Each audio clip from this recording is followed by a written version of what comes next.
नमस्कार, मैं आर के पाल आप सभी दर्शकों का स्वागत करता हूं आपके अपने न्यूज़ चैनल शहर का दर्पण में। अब सभी खबरें विस्तार से।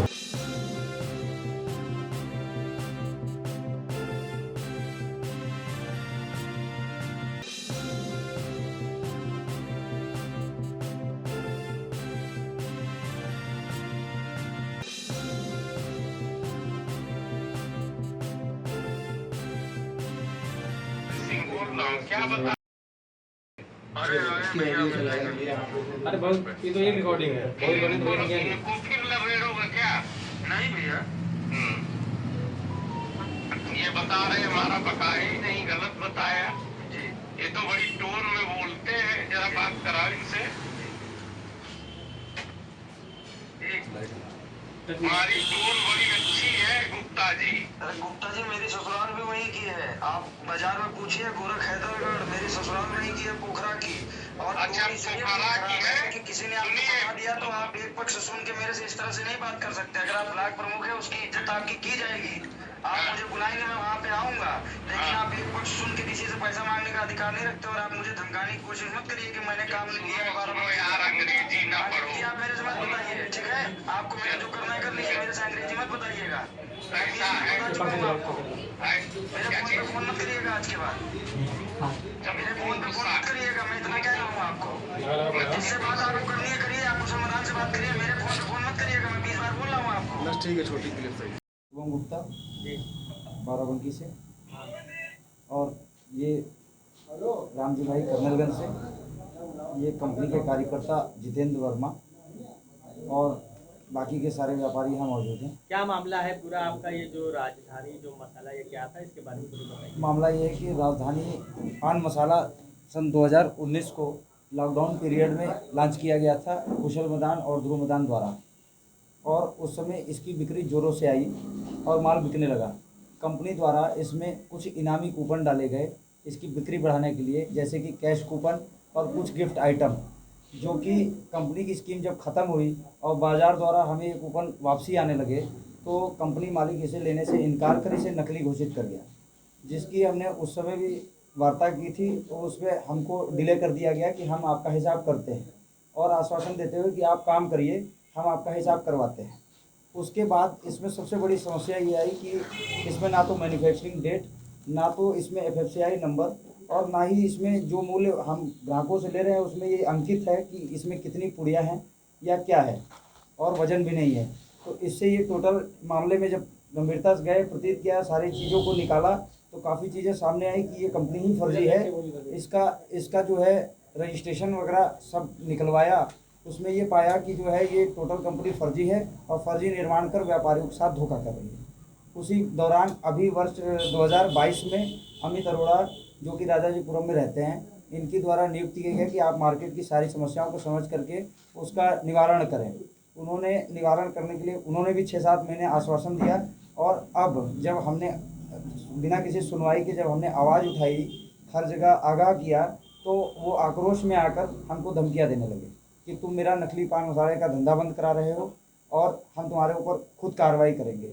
और ये भी कहा कि पैसे से हम लोग बलशाली हैं, तुम हाथ पैर जोड़ते रहोगे और शासन प्रशासन पे तुम्हारी कहीं नहीं चलेगी। ये जो राजधानी पान मसाला है, क्या ये नकली कंपनी है या कोई इसके अलावा और भी कोई कंपनी है जिसके साथ ये डुप्लीकेट माल बेच इनका रहे हैं? ट्रेडमार्क जो कि पोर्टल पे रजिस्ट्रेशन के लिए पड़ा हुआ है, और उस पर अभी इसका एग्जामिनेशन चल रहा है। अभी इनको ये नाम मिला नहीं है। आप देख सकते हैं कि इस पर लिखा हुआ है नॉट फॉर लीगल यूज़। ये परसों की रिपोर्ट है।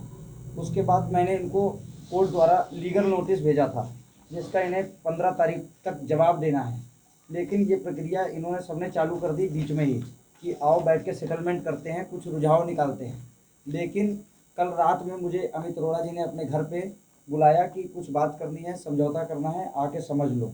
उसके बाद जब मैं इनके घर से निकला तो मेरे पास त्रिवेदीगंज के प्रत्युष की प्रवेश तिवारी करके कोई प्रवेश सिंह ने मेरे पास फ़ोन किया और मुझे धमकी दी कि मैं राजधानी पान मसाले का सेंडअप हूँ और तुम कंपनी की बहुत धनराशि बकाया रखे हुए हो, जिससे मेरी बहसा हुई और उन्होंने काफ़ी गाली गलौज भी की।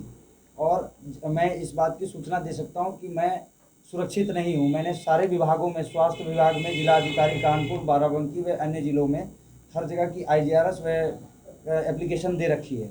कितने जिलों में सप्लाई है फसल? इसकी बाराबंकी की लगी सारी तहसीलों में, जिसमें गोंडा, बहराइच, बलरामपुर, बिनगा, श्रावस्ती, बहराइच, सीतापुर में सबसे ज़्यादा और बाराबंकी में सबसे ज़्यादा ये पाया जाता है। लखनऊ में? लखनऊ में लॉन्चिंग करी आसपास के थी, इलाकों में। लेकिन लखनऊ में ज़्यादा बिकता नहीं है। आसपास आप के मीडिया के माध्यम से आप क्या कहना चाहते मैं हैं, क्या कहें? मीडिया के माध्यम से ये कहना चाहता हूँ कि मैं कोई भी कार्रवाई कर रहा हूँ तो कंपनी मालिक सामने नहीं आ रहा। जैसे मैंने कुछ रात में भी उसको कल सूचित किया तो उसने मेरा मैसेज देख के मुझे ब्लॉक कर दिया, और उसके बाद वो अमित अरोड़ा से हमको फ़ोन करवा के धमकियाँ ही केवल अब दिलवा रहा है। इसकी शुरुआत आपने लॉकडाउन में करी थी, लॉकडाउन से अभी काफ़ी वक्त बीत गया। हाँ, इतना हमने लेट हो काफ़ी गया। मेहनत करके धूप छाँव सब बर्दाश्त करके इस ब्रांड को चलाया, और ब्रांड के चलाने के दौरान हमको आज धोखा मिल रहा है। आज व्यापारिक श्रेणी में हम चोर आ रहे हैं। इन्होंने बाज़ार में, अमित अरोड़ा ने कल जो है हम लोगों के खिलाफ, मतलब हम लोगों के खिलाफ जो है बाज़ार में चोर बोला है। क्या आप इनको पहले जानते थे? मैं इनको पहले से नहीं जानता था।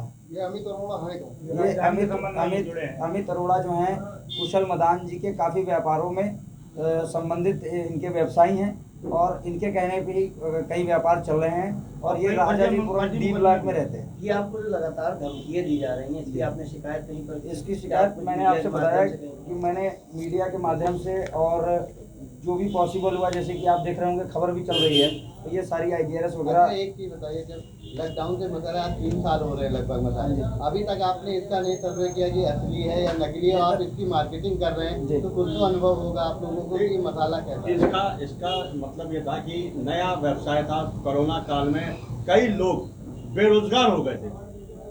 अब क्योंकि एक व्यवसाय मिला काम करने के लिए, तो इन्होंने मेहनत के साथ काम करने की कोशिश की कि एक तरीके से काम किया जाएगा, रोजगार प्राप्त किया जाएगा, और रोजगार और लोगों को दिया जाएगा, इसलिए इन्होंने काम किया। ना कि जब ये मामला तो तब सॉर्ट आउट हुआ जब उन्होंने राजधानी पान मसाले में एक कूपन डाला कि व्यवसाय बढ़ाइए। व्यवसाय बढ़ा, कूपन डाला, व्यवसाय भी बढ़ा, और व्यवसाय बढ़ने के बाद जब कूपन की वापसी आने लगी तो इन्होंने उसको कूपन को लेने का ही मना कर दिया। वहाँ से डिस्प्यूट पैदा हुआ। जैसे कि हमें इस तरह से डिटेल बना के कूपन की बाज़ार से आया जाता है, जिसका क्लेम बनता है। आज ये सारा व्यापारी जिसको हमने सिग्नेचर करके दिया हुआ है, वो व्यापारी हमारे घर पे एप्लीकेशन भेज रहा है, हमसे लड़ाई कर रहा है, विवाद कर रहा है, और हमारी छवि को काफ़ी नुकसान पहुँच रहा है। आप क्या चाहते हैं? हम ये चाहते हैं कि कंपनी हमारा सारा हिसाब करे, कंपनी पे हमारा क्या हिसाब न्याय करते क्या हो क्या? चाहिए? कंपनी हमारा सारा कूपन ले, नहीं। बाजार का पैसा, और बाजार में जो हमारी छवि को खराब कर रही है, उसके लिए इसके मालिक उपस्थित हों, या तो समस्या का निवारण करें, और ये जो धमकियां दिलवाना है इसको बंद करें, और इसके लिए तो मुझे सुरक्षा ही चाहिए। ये कंफ्यूज देखते रहिए शहर का दर्पण न्यूज़, क्योंकि खबरों की नब्ज पहचानते हैं हम। फिर अगले बुलेटिन में मुलाकात होगी, तब तक के लिए नमस्कार।